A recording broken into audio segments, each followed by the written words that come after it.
I'd like to say a few words to Russian speakers. Many of you have contacted me and asked that I address specific languages. Russian is one of them. I can tell you from working with Russian clients, the most noticeable commonalities are the tense articulation. That is, using the lips to control more than the jaw. So for Russian speakers, make sure the jaw is doing the controlling, not the lips. That will make the language less tense, more lax, and more American sounding. Now, in addition to that, what Russian speakers tend to do is to elongate the schwa sound. So if you take a word like Russian, it can sound like Russian.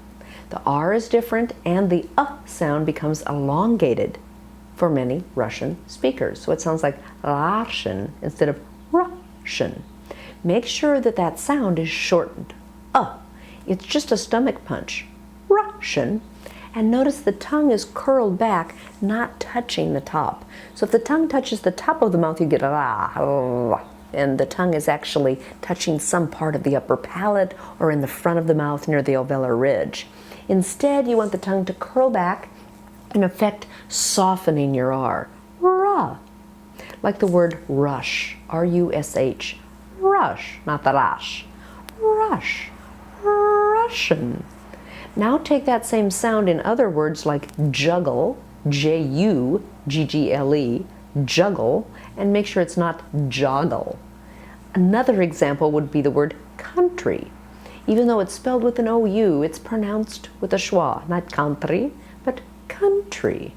So one of the most important takeaways for Russian speakers is to shorten the stressed schwa sound. There's a schwa in an awfully lot of words. And in addition, of course, the R sound softening at the beginning of all words. Many Russian speakers learn to do that, but in general, you want to soften all of the voiced consonants. And there are many voiced sounds like the V, over. Notice if I tensify the V and the R, I get over. And that can sound really strong. So you want to breathe and soften it. Over. Any voiced sound like treasure, treasure. Notice how I'm softening that zh with lots of air. Treasure. A word like easier, soften it, easier.